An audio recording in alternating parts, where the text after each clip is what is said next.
저희 오늘 제목은 하나님만 두려워하는 제자라는 제목으로 여러분과 말씀을 나누겠습니다. 사람들은 두려워하는 것이 참 많이 있는 것 같습니다. 인간의 두려움은 지나치게 우리의 삶을 통제하는 경향이 있습니다. 만약에 우리가 다른 사람을 기쁘게 하지 못할까 봐 두려워하는 마음이 있다면 우리는 때로 위선자가 되기도 합니다. 가난과 궁핍을 우리가 만약에 두려워한다면 때로는 우리가 부를 신성시하게 됩니다. 멸시와 조롱받는 것을 두려워한다면 예수님을 부인하는 자리에도 갈 수 있게 됩니다. 죽음과 고난을 두려워하면 하나님에 대한 신뢰를 상실합니다. 기회를 상실할까 봐 두려워하면 하나님이 부르실 때 준비되어 있지 못하기도 하고, 우리에게 오는 모든 것을 얻지 못할까 봐 두려워하게 되면 하나님이 이미 예비하신 상급을 기다리기보다 우리 손으로 일을 처리하는 경우가 종종 있습니다. 사람들과의 관계에서는 친구가 나를 버릴까 봐 두려워하게 되면 거짓된 행동을 하는 친구, 잘못된 행동을 하는 친구를 두둔하고 그 행동에 같이 동조하게 됩니다. 가족이 나를 어떻게 생각할까 봐 두려워하는 마음을 가지게 된다면 하나님보다 가족의 말에만 충성을 다하는 삶을 살 때도 있게 됩니다. 그런데 이런 우리의 심리와 이런 우리의 두려워하는 마음을 주님이 아시고 주님께서는 우리를 향해서 오늘 이렇게 말씀하십니다. 하나님을 신뢰하고 모든 두려움을 이기는 제자, 그런 제자로 우리를 만들고 싶어 하십니다. 오늘 본문을 통해서 우리의 모든 두려움을 극복하게 되는 저와 여러분 되시길 주님의 이름으로 축복합니다. 오늘 본문은 전에 그 전장의 11장 내용과 연결이 되어 있습니다. 11장 내용은 예수님께서 바리새인들의 집에 이렇게 초청을 받아 가셨는데요. 그래서 거기서 초청받아서 식사 이렇게 대접을 하는데 예수님이 버럭 화를 내세요. 그래서 제자들과 이렇게 다 같이 있었죠. 그곳에는 바리새인도 있었고 서기관들, 율법사들 이런 사람들이 있었어요. 근데 예수님께서는 그 좋은 분위기에 갑자기 화 있을진저 바리새인들아, 이렇게 말씀을 하시는 거예요. 얼마나 당황하겠어요. 자기를 초청하고 밥을 이렇게 샤워시는데 거기다 대고 화 있을진저 이렇게. 이게 엄청 심하게 사실 얘기를 하신 거거든요. 그런 이 11장의 배경이 있는 그런 상황, 정말 민망할 정도로 예수님은 그 바리새인과 서기관들에게 경고를 하시는 장면입니다. 그리고 나서 예수님께서 44절과 52절, 우리 성경 있으시면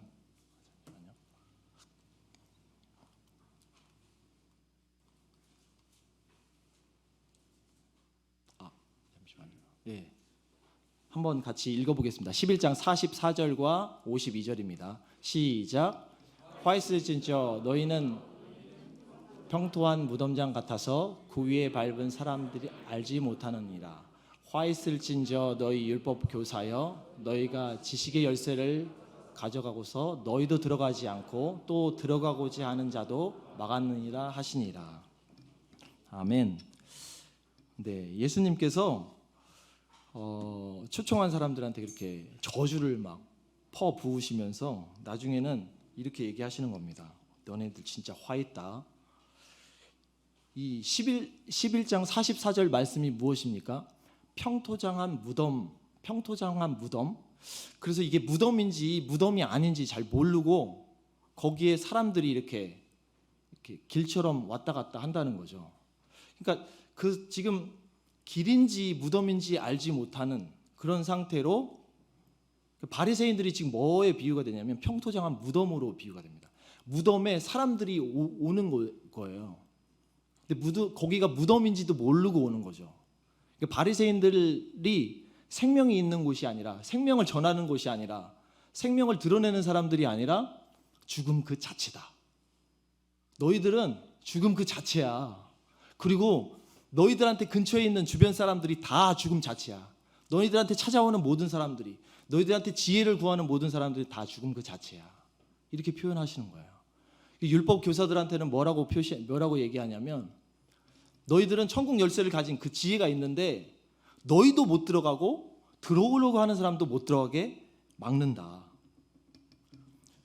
즉 결국 지금 예수님께서 이 11장에 바리새인과 서기관들한테 하는 말씀은 죽음과 천국의 소망을 빼앗는, 너네는 죽음 그 자체고 너네는 그 천국의 소망까지 빼앗는 자들이라는 것을 이야기하는 것입니다. 그리고 그 이야기를 마치신 후에 그 근본적인 이런 문제가 도대체 뭘까? 그러면서 제자들한테만 말씀하는 장면입니다.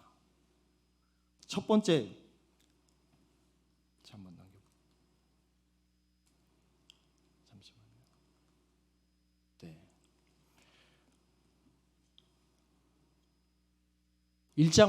12장 1절 말씀을 보면 빨간 글씨만 제가 읽겠습니다. 예수께서 먼저 제자들에게 말씀하여 가라사대 바리새인들의 누룩 곧 외식을 주의하라. 예수님께서 11장의 지금 내용을 얘기하시면서 그것을 한마디로 요약하고 정리를 했어요. 그게 뭐냐 도대체. 그랬더니 그게 뭐냐면 외식이라는 거예요. 여러분, 외식 어떻게 생각하십니까? 그럴싸하게 그냥 자기를 좀 이렇게 포장하고 자기를 이렇게 약간 숨기고 조금 더 잘난 체하고 모르는데 아는 척 조금 하고 이런 거 정도로 생각하세요? 그렇지 않습니다. 하나님 앞에서 외식은요, 죽음과의 관계가 있고 영원한 하나님의 나라를 막는 아주 무서운 질병과 같은 거예요. 그래서 지금 예수님이 그 제자들한테 11장에 그 화 있을진저 하면서 했던 그 바리새인과 서기관들한테 했던 그 얘기를 제자들한테도 똑같이 동일하게 얘기해 주는 거예요. 그걸 풀어서. 얘네들의 핵심 문제가 뭐냐면 바로 외식이야. 가식. 이 문제를 해결하지 않고는 진정한 제자가 될 수 없어 라고 주님이 가르쳐 주시는 거죠. 그래서 예수님이 이 외식을 주의하라고 말씀하고 있는 것입니다. 주님과 가까이 있는 제자들이라도 너희들도 동일하게 외식을 할 수 있다라고 말하는 거죠. 그래서요, 갈라디아서 2장 11절에서 13절 말씀에 이게 바울이 이제 베드로를 책망한 장면이에요. 게바가 안디옥에 이르렀을 때 책말받은 일이 있기로 내가 그를 대면하여 책망하였노라. 야고보에게 온 어떤 이들이 이르기 전에 게바가 이방인과 함께 먹다가 그들이 오매 그가 할례자를 두려워하여 떠나 물러가매 남은 유대인들도 이와 같이 외식함으로 바나바도 그들의 외식에 유혹되었느니라. 바울과 바나바 그리고 베드로 이런 사람들은 누구죠? 그 당시 교회의 수장들입니다. 교회의 리더들이에요. 여러분들 오늘 이 금요기대에 오신 분들은 대부분이 리더입니다. 여러분들은 교회를 이끄는 핵심, 아주 주가 되는 중요한 인물들이에요. 여러분들이 만약에 외식을 하게 된다면 그 파급 효과는요 엄청날 거예요. 여러분뿐만 아니죠. 교회의 지도자들, 교회의 리더들, 이 사람들이 상대적으로요 훨씬 더 외식할 수 있는 가망성이 참 많습니다. 왜냐하면 리드하는 사람들은 그 리드하는 포지션 때문에 외식을 해요. 저도 참 말씀을 가르치고 이렇게 양육하는 자리에 있다 보니까요. 예전에는 제가 참 털털하고 이렇게 잘 외식을 안 했는데 점점 포지션이 조금 더 생겨질수록 나에게 맡겨진 일들이 점점 많아질수록요. 저도 모르게 외식하는 모습들을 보게 됩니다. 특별히 말씀을 가르치는 자가 리더의 위치에 있는 자가 일반 성도들보다 훨씬 더 외식할 가망성이 큰 것입니다. 그래서 우리는 더 주의를 기울여야 합니다. 그렇다면 도대체 왜 우리는 이런 외식을 하게 되는 걸까요? 언제 우리는 이런 외식을 하게 되는 걸까요? 2절 3절 말씀 다시 한번 큰 소리로 읽겠습니다. 시작. 감추인 것이 드러나지 않을 것이 없고 숨은 것이 알려지지 않을 것이 없나니 너희가 어두운 데서 말한 모든 것이 광명한 데서 들리고 너희가 골방에 귀에 대고 말한 것이 집 위에서 전파되리라. 여러분, 우리가 왜 외식을 합니까? 남들이 알면 안 되는 것, 내가 부끄럽게 여기는 그 무언가, 해결이 내 힘으로 안 되고 있는 그런 것들을 숨기고 싶을 때, 여러분 숨기고 싶은 거 다 있으시죠? 절대 다른 사람이 알면 안 되는 것들 있으시죠? 이런 것들이 있을 때 꼭 숨겨야 되는데 이걸 누군가에게 드러나거나 밝혀지면 관계가 어색해지고 힘들어지고 이것 때문에 괜히 될 일도 안 되고 이익이 없어지고 이제 그렇게 일이 진행되다 보면은 이제 외식을 하게 돼요. 마치 내가 다 아는 것처럼, 마치 다 이해한 것처럼 그렇게 자기 자신을 포장하기 시작합니다. 이게 사람한테 조금씩 하는 건 괜찮을 수 있는데요. 이게 점점 버릇이 돼서요. 하나님 앞에서도 하게 돼요. 그러면 뭐랑 연결이 되냐면 이 죽음과 하나님 나라와 연결이 돼요. 그래서 이 외식이 무서운 겁니다. 분위기가 너무 안 좋아서요. 여러분, 결혼을 해도 서로의 연약한 부분들을 나누지 않는 부부들이 있어요. 저 같은 경우는 사실 첫날 밤에 다 해결됐습니다. 질문 하나 해보겠습니다. 19금 질문이라서 첫날 밤 신혼부부가 제일 먼저 하는 것이 무엇입니까? 분위기가 청년들은 다 알면서 모르는 척하는 것 같고 어른들은 어머 부끄러워 말 못하는 것 같고, 여러분 첫날 밤 제일 먼저 해야 되는 건요, 방구를 트는 겁니다. 이게 무슨 소리야? 좀 더러운 얘기를 하시네. 저는 첫날 밤에 방구를 다 텄어요. 먼저 이제 방구를 트니까요, 뭐 이렇게 틀음은 그 전에 훨씬 먼저 텄고요. 방구를 트니까 그 다음부터 너무 쉬워지더라고요. 제 안에 있는 내용들을 그냥 하나 끄집어내기 시작했습니다. 이게 사실 방구는 테스트예요. 이 외적인 저의 어떤 부족하고 연약한 이것들을 좀 한번 드러내도 될까? 드러내면 어떻게? 이거 무슨 소리야? 무슨 냄새야? 이렇게 타박하지는 않을까? 걱정 반, 근심 반, 고민하고 있을 때 그냥 생리적 현상으로 너무 소리가 크게 나가지고 이렇게 다 걸렸습니다. 그러니까 이제 뭐 와이프도 마찬가지죠. 이제 서로 뿡뿡이 가족이 되는 거죠. 이쪽에서 뿡, 저쪽에서 뿡. 여러분, 결혼에 대한 환상이 청년들은 좀 있을 거예요. 근데 이제 결혼해보면 압니다. 얼마나 더러운 인간인지 그 인간이. 네. 분위기 때문에 했는데 괜히 했네요.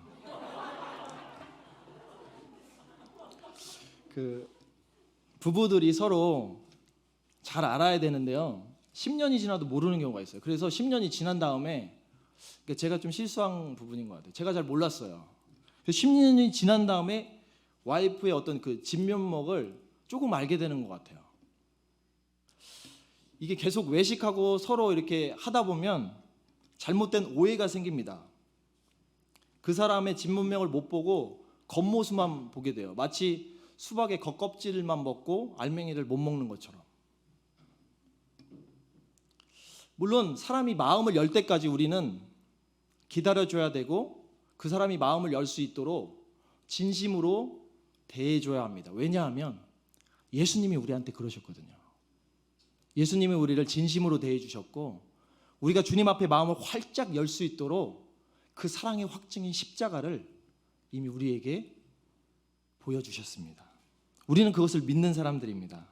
그렇기 때문에 우리는 주님 앞에 외식할 필요가 없는 것입니다. 여러분, 제자가 된다는 건 무엇입니까? 주님께서 우리 자신이 해결할 수 없었던 그 죄의 문제를 십자가에서 죽으시고 부활하심으로 우리의 죄의 모든 문제를 해결하신 그분을 믿는 것, 그것이 바로 제자 아닙니까?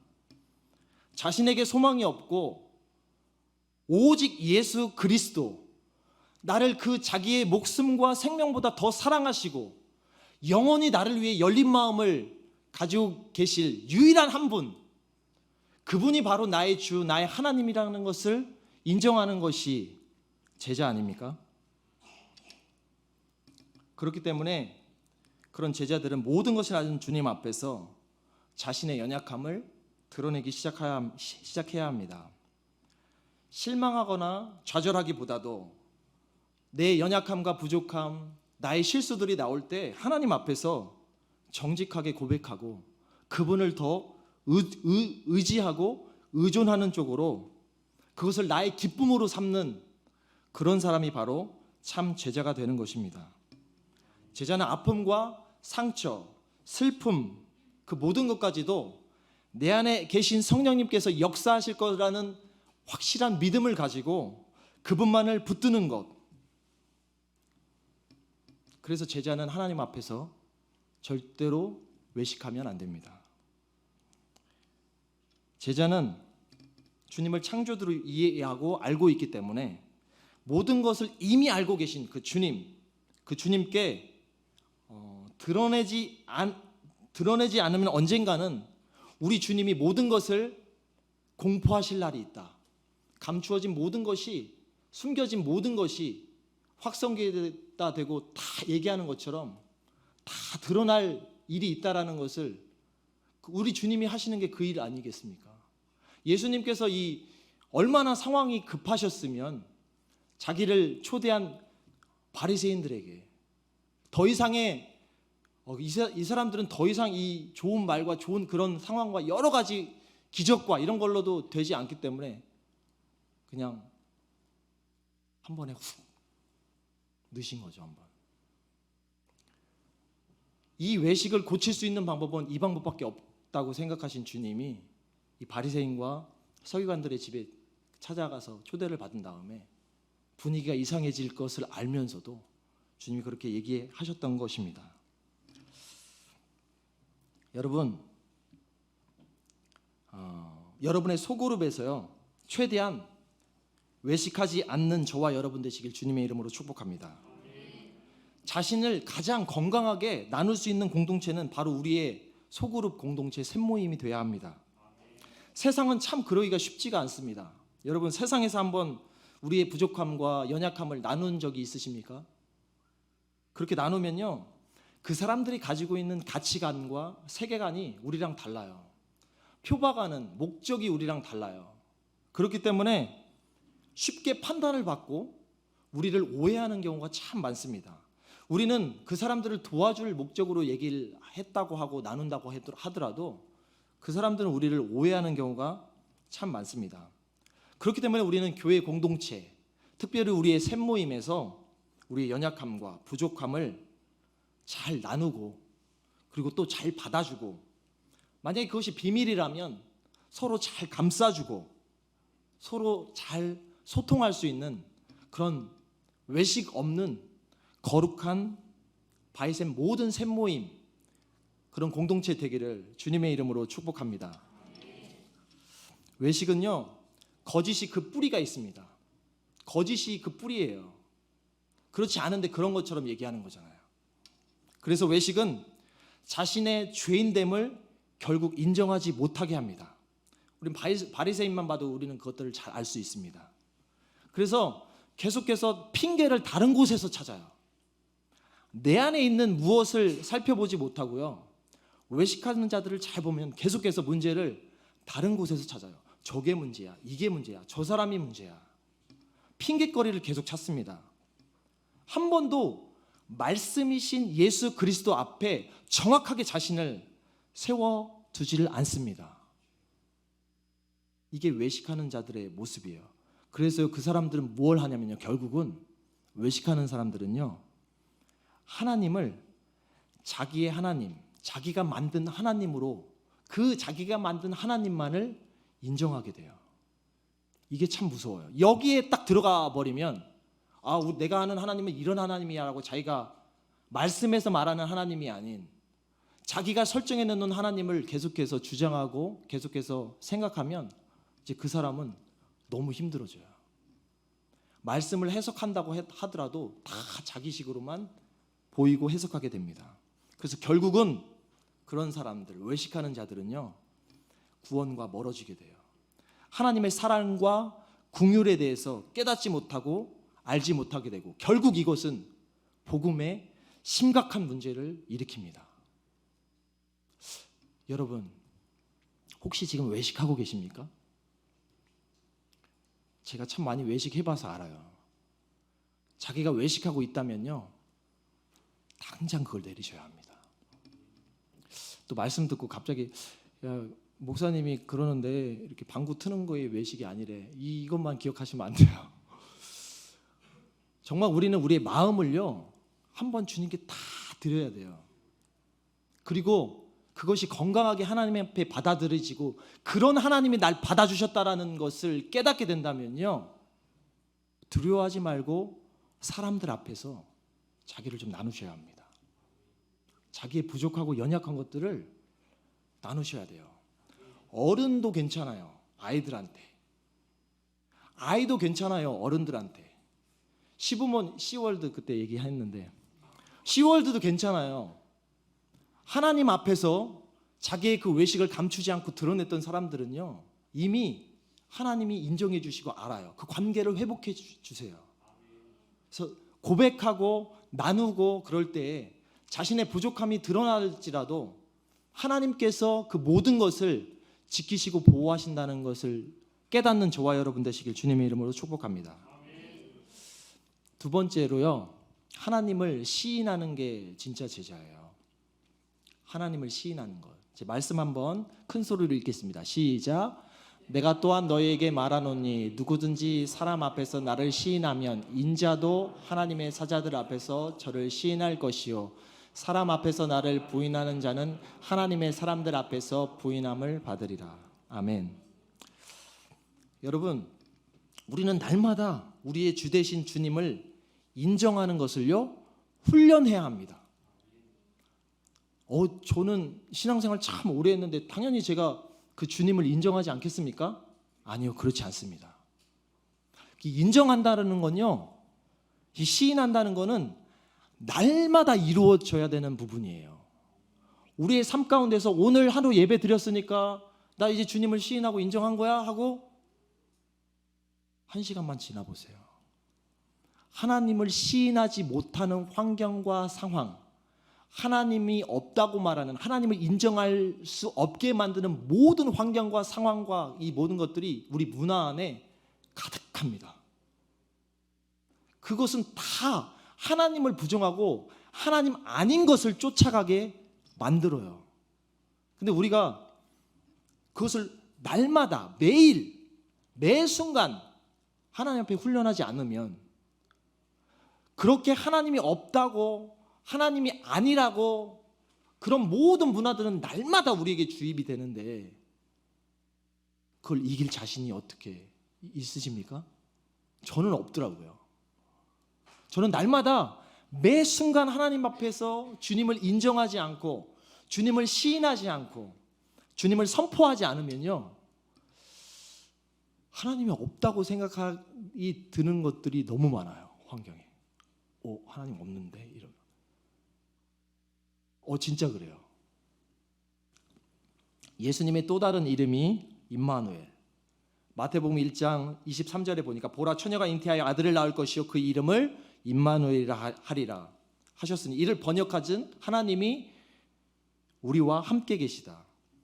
예수님이 2000년 전에 육을 입고 오셨다는 것, 그들이 함께 육을 입고 오신 예수님께서 제자들과 함께 하셨다라는 것, 그리고 십자가에서 우리의 사랑을 확증하시고 죽으시고 부활하셔서 우리에게 성령을 보내주신 그분. 요한복음 16장 7절에는 그러나 내가 너희에게 실상을 말하노니 내가 떠나가는 것이 너희에게 유익이라. 내가 떠나가지 아니하면 보혜사가 너희에게 오지 아니할 것이요 가면 내가 그를 너희에게 보내리라. 우리 안에는요 이미 하나님의 성령이 계세요.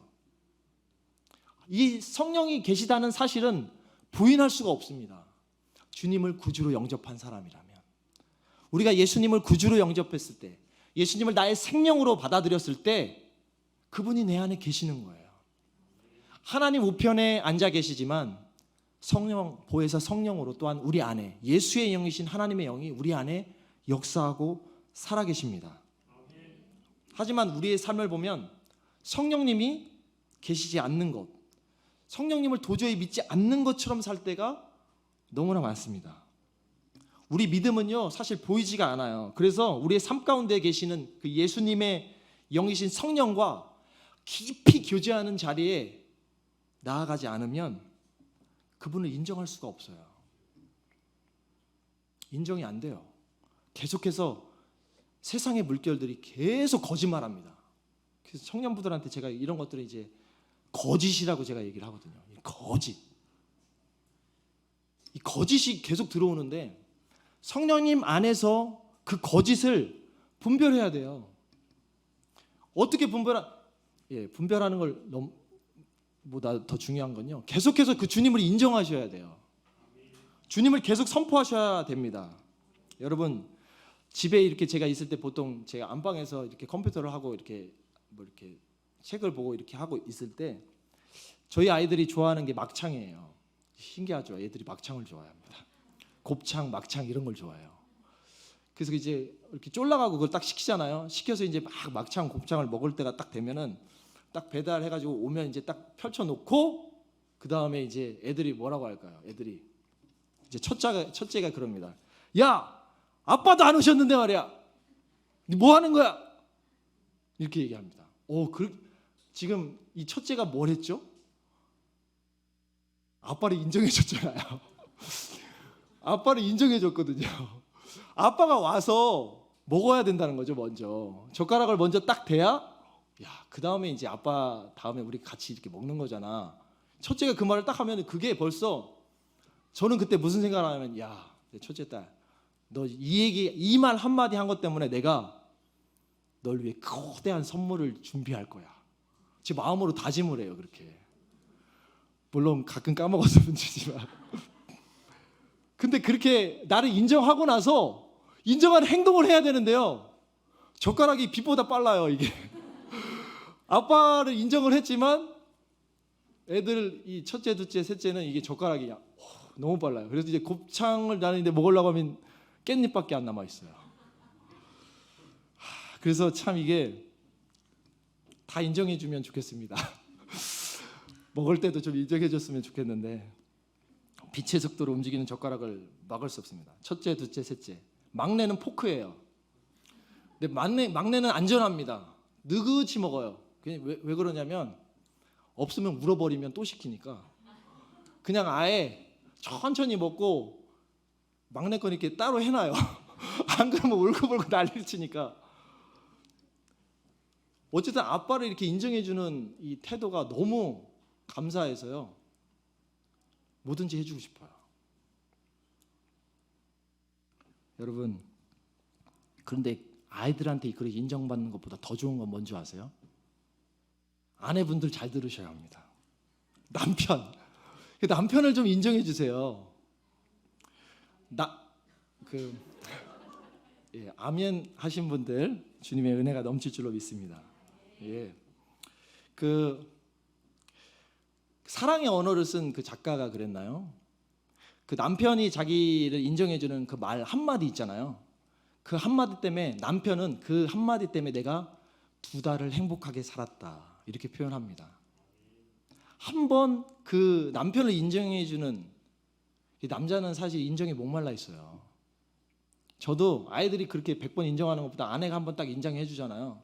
여보 오늘 참 옷 이렇게 드레스가 참 이렇게 괜찮네. 오늘 참 멋있어 내 남편 이렇게 해주면 그냥 막 다 주고 싶어요. 그렇지 않습니까 남편분들? 별거 아닌데 이 드레스 입은 것만 얘기를 해줘도 여보 오늘 이렇게 설거지 해주는데 나 이렇게 힘들까봐 설거지 했어? 고마워 이렇게 말하면요 이 설거지 속도가 한 3배는 빨라지는 것 같아요. 저도 정말 그렇습니다. 인정받으면 너무 기뻐요. 내가 여기 있는 게 너무 행복하다. 내 자리가 여기구나. 이거에 대한 기쁨과 행복이 넘칩니다. 그렇다면 우리를 위해 생명을 주신 예수님, 우리와 함께 하시고 우리와 함께 하시기 위해서 자기 목숨을 내어주신 그 예수님, 하나님, 그분을 인정해드리면 어떨까요? 1년이 아니겠죠. 10년을 아마 편히 사실 겁니다. 여러분, 매 순간마다 하나님을 인정해주는 말을 많이 하세요. 하나님, 저는 이렇게 많이 합니다. 하나님, 지금 제 옆에 계시죠? 주님 제게 말씀하고 계시죠? 주님, 저를 아직도 사랑하고 계시죠? 뭘 그런 걸 물어봐. 이럴 수도 있는데요. 물어보면요, 이 마음에 주님이 가득 그 주님의 사랑으로 채워주세요. 이 힘으로 아무리 목회가 힘들더라도, 아무리 어려운 일이 있더라도, 상처를 아무리 많이 받을지라도, 야, 내가 더 그 자리에 있게 있잖아. 주님이 이렇게 한마디만 하시면요, 모든 게 다 날아갈 것 같아요. 주님 앞에서 인정하는 사람, 구약에 제가 정말 존경하는 인물인데 다윗이에요. 다윗이요, 사무엘상 17장, 제가 참 좋아하는 구절, 17장에 11절에 이렇게 나와 있습니다. 사울과 이스라엘의 백성들, 이스라엘의 그 군대들은 그 골리앗 앞에서요 두려워했더라, 이렇게 나와요. 17장 11절에 모든 이스라엘 백성이, 물론 이제 골리앗이 진짜 그 엄청 무섭죠. 키도 엄청 크고요. 너무 두렵죠. 그런데요, 골리앗보다 훨씬 작은 어린 애 같은 진짜 다윗 있잖아요, 다윗. 여러분, 그 상황을 한번 역전해서 한번 생각해 보세요. 여호와의 이름이 땅바닥에 완전히 땅바닥에 곤두박질 쳐 있는 상태예요. 골리앗이 하나님을 욕할 수 있는 욕이라는 건 싸그리 다 모아가지고 그 자리에서 막 선포를 하는 거예요. 야, 니네 그 쓰레기 같은 하나님을 아직도 믿고 있냐? 야, 그 하나님이 뭐라고 믿고 있냐? 아무것도 못하잖아. 야, 니네 나한테 하나님 믿는다면 나랑 덤벼봐 한번. 아주 난리를 치고 있죠. 그런 상황 가운데서 하나님 입장에서 한번 생각해 봅시다. 하나님 입장에서, 하나님 마음에서 한번 생각해 보세요. 그 자리에요, 다윗이 아니어도 돼요. 물맷돌 연습 안 한 사람이어도 돼요. 그 누구라도 하나님이 인정하는 한 사람, 못생겨도 되고요, 키가 작아도 되고요, 아니 장애인이라도 괜찮아요. 장애인을 무시하는 발언이 아닙니다. 인간은 다 장애가 있습니다. 그런 상황에서 하나님의 이름이 바닥으로 계속 곤두박질 칠 때 단 한 명, 그렇게 여호와를 사랑한다고 매일 제사를 드리고 하나님을 사랑하는 백성이라고 그렇게 외치는 자들이 여호와 이름이 땅바닥에 곤두박질 치고 땅을 뚫고 지나가고 있는데도 안 나오죠, 아무도. 그때 다윗이 어떻겠습니까? 그 말, 전 다윗이 참 좋아요. 다윗이 블레셋 사람에게 이르되 너는 칼과 창과 단창으로 내게 나오거니와 나는 만군의 여호와의 이름 곧 내가 모욕하는 이스라엘 군대의 하나님의 이름으로 내게 나아가노라. 여러분, 진짜 꼭 다윗이 아니었어도 괜찮았을 것 같아요. 정말 쓰레기 같은 인간이어도 괜찮았을 것 같아요. 그 상태에서 술주정, 그 다음날 술 먹고 군대 왔다고 하더라도, 여러분 군대 왜 옵니까? 군대는 죽음의 가망성을 가지고 가는 거잖아요. 내가 싸우다 죽을 수 있다. 그럼에도 불구하고 하나님의 시선이 한 명도 없어요. 하나님의 마음이 한 명도 없어요. 죽을 각오하고 군대에 나왔는데도요, 아무도 주님을 시인해 주는 사람, 주님을 인정하는 사람이 없어요. 그 자리에 최소 몇만 명은 있었을 겁니다. 그런데 정말 하나님은 창조적인 소수로 일하세요. 여호와의 이름을 부르면서 나오는 사람, 정말 술 먹다가 오늘 이 전투에 참가했는데 하나님이 네가 하나님의 이름을 욕해 이 자식 하면서 조그만 돌멩이를 던졌어도요, 하나님은 그 사람을 사용했을지 몰라요. 왜냐면요, 이거는 사람의 어떠함이 아닌 거예요. 사람의 어떠함으로 골리앗을 이기는 게 아닌 거예요. 하나님의 이름이 모독받고 있는 그 상황 가운데서 하나님을 인정할 수 있는 단 한 사람, 하나님을 사랑한다고 말하지만 아무 움직임이 없는 수천 수만보다도 단 한 사람, 그렇게 하나님 앞에 하나님의 말씀을 가지고 하나님을 사랑함으로 하나님이 인정하는 자, 그런 사람이 애였더라도 정말 하나님은 그를 왕으로, 결국 이제 다윗이 왕이 된 거죠. 다윗을 그 자리로 부르신 거예요, 주님이. 주를 시인하는 저와 여러분 되시길 주님의 이름으로 축복합니다. 9절에 주님께서 혼자 있을 때 아버지 하나님을 계속 시인하며 하나님 앞에서 그를 부인하지 않도록, 우리는 9절의 그 내용을 보면 이제 나오는데, 우리는 계속 하나님 앞에서 그를 부인하지 않도록 연습을 해야 돼요. 일상생활에서. 그냥 어느 날 갑자기 되는 게 아니에요. 주님을 계속 시인하는 행동을 해야 돼요. 주님을 계속 인정하는 행동을 삶 가운데 계속해서 쌓아놔야 됩니다. 그래야 주님께서 어느 순간 구체적인 상황이 일어나면요, 그를 들어 쓰세요. 나중에 주님을 시인하지 않는 문제를 가지고 예수님께서는 그 뒷장에 이제 시인하지 않는 문제를 구체적으로 성령을 모독하는 자로 언급을 하십니다. 하루하루 주님을 계속 인정하지 못하고 계속해서 하나님을 인정하지 않고 하나님을 멀리하고 예수님의 이름을 부인하고 계속 그러다 보면요, 성령을 부인하게 돼요. 그래서 성령이 우리 안에 계신 것을 알지 못하게 되고 자신의 뜻을 쫓으면서 성령의 뜻을 부인하는 자로 살게 되고, 머리로는 주님이 계심을 인정하고 생각하지만 하나도 삶 가운데서는 실제가 안 된 삶을 우리가 살 수 있게 되는 겁니다.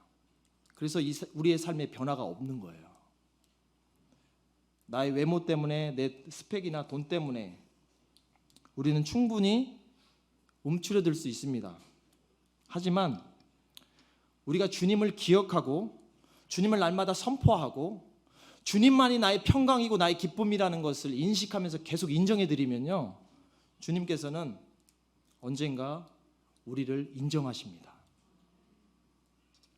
그런 저와 여러분 되시길 주님의 이름으로 축복합니다. 마지막으로요, 지옥을 두려워하지 않는 제자에 대해서 말씀을 드리고 싶습니다. 여러분, 어떤 사람은 지옥에 대해서 얘기를 하면은 이렇게 생각해요. 저 사람이 나한테 좀 겁을 주는가 보다. 겁을 좀 줘가지고 나를 좀 속이려고 하나 보다. 겁줘서 속인 다음에 공포심을 조장해서 나한테 뭔가를 뺏어가려고 하는 거구나. 이렇게 생각하는 사람이 있는데 진짜 그런 사람이 있어요. 그런 걸 우리는 이단이라고 합니다. 겁을 조장해가지고요, 뭐를 강요하거나, 그리고 우리가 가지고 있는 좋은 것들을 가져가려고 하는 사람들. 그런데요, 잘 생각해 보세요, 여러분. 그렇다고 해도요, 우리가 인식해야 되는 것은 있어요. 이건 주님의 말씀이기 때문에 변개하지 않는 거예요. 지옥은 반드시 있습니다. 지옥을 설교를 하지 않아요, 요즘 사람들이. 진짜로. 저도 지옥 얘기를 아무리 인터넷을 뒤져도 지옥 설교를 듣지를 못해요. 여러분, 천국이 있다면 지옥이 있지 않겠습니까? 요한복음 5장 29절에 선한 일을 행한 자는 생명의 부활로, 악한 일을 행한 자는 심판의 부활로 나아오리라. 하나님이 우리를요, 창조하셨을 때 영원한 존재로 창조하셨어요. 지금 여러분 가지고 있는 문제들이 엄청 중요하고 엄청 힘들고 엄청 나를 괴롭혀도요, 이 지옥의 문제만큼 괴롭지는 않을 거예요. 그래서 우리가 궁극적으로 사실 생각해야 될 문제는 지옥의 문제를 가지고 가야 돼요. 항상 생각해야 돼요. 주님의 사랑만 있으면 되지. 주님의 사랑을 강조하면 되지. 맞습니다. 주님의 사랑을 엄청 강조해야 돼요. 그런데 지옥도 같이 강조해야 됩니다. 지옥이 있어요. 우리가요, 하나님의 사랑에 방종하다 보면은 무슨 행동을 하냐면 마치 지옥이 없는 것처럼 행동할 때가 참 많습니다. 제가 죄를 지을 때도요, 뭘 핑계를 대냐면 머릿속에서 하나님의 사랑을 그냥 무기 삼아요. 여러분도 그러지 않습니까? 저만 그런가요? 하나님이 나를 용서해 주실 거야 이러면서, 하나님이 나를 받아주실 거야 그러면서 말도 안 되는 하나님의 사랑, 하나님의 공의를 다 던져버리고요, 하나님의 사랑만 찾아요. 이런 상태는 저주받은 인생입니다. 이런 상태가 되면요, 마음에 무슨 얘기를 해도 안 들려요. 그래서 만약에 여러분 지옥에 대한 마음이 없다고 이렇게 생각이 들면요, 한번 자신을 되돌아봐야 돼요. 내가 지옥을 두려워하지 않는다. 그 얘기는 지옥뿐만이 아닌 하나님의 말씀 전체를 소홀히 여기고 있다는 거예요. 어느 부분은 내가 좋아하고 그러니까 받아들이고, 어느 부분은 내가 힘드니까 하나님 말씀이라도 놔야겠다라고 생각하고 있는 겁니다. 4절에 예수님은 우리를 친구로 부르십니다. 친구에게 죽음과 심판에 대한 부분을 아주 강조하세요. 내가 내 친구 너희에게 말하노니. 제자들에게 친구로 대우하시면서 좋은 얘기를 좀 해주셔야 되는데, 몸은 죽이고 그 후에 능히 더 못하는 자들을 두려워하지 말라 그러면서 심판할 수 있는 지옥의 권세를 가지고 있은 하나님, 그 하나님을 두려워하라고 말하는 거예요. 아주 정확한 말씀입니다. 이게 기독교 정신이에요. 보이지 않는 것보다 보이는 것을 더 전심으로 가지고 있는 태도, 보이지 않는 것지만 보이지는 않지만 그것을 실제로 여기는 믿음. 그래서 5절에 우리는 마땅히 우리가 두려워할 자 한 분, 바로 우리 주님이십니다. 그분은 우리의 창조주가 되십니다. 그분만이 유일하게 우리의 영혼을 살리시고 지옥에 보낼 수 있는 분이십니다.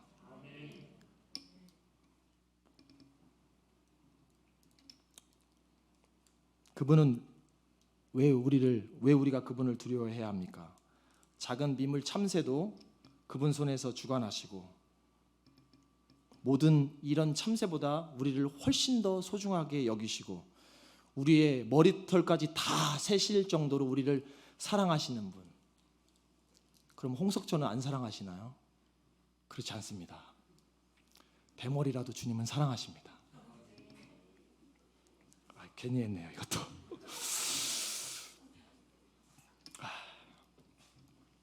주님만이 우리를 지옥의 권세에서 이끄시는 분이십니다.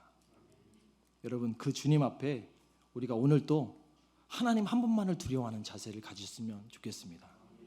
그러기 위해서 우리는 그분을 시인해야 합니다. 우리는 그분 한 분만 두려워하는 자세를 가지고 계속해서 그분을 인정하면서 그분이 우리와 함께 하시는 것을 계속해서 고백해야 됩니다. 믿음으로 계속해서 선포해야 돼요. 그렇게 우리가 주님 앞에서 주님을 시인하고 주님을 의지하고 주님을 인정할 때 하나님께서는 우리의 삶 가운데 중심에 좌정하게 되시는 줄로 믿습니다.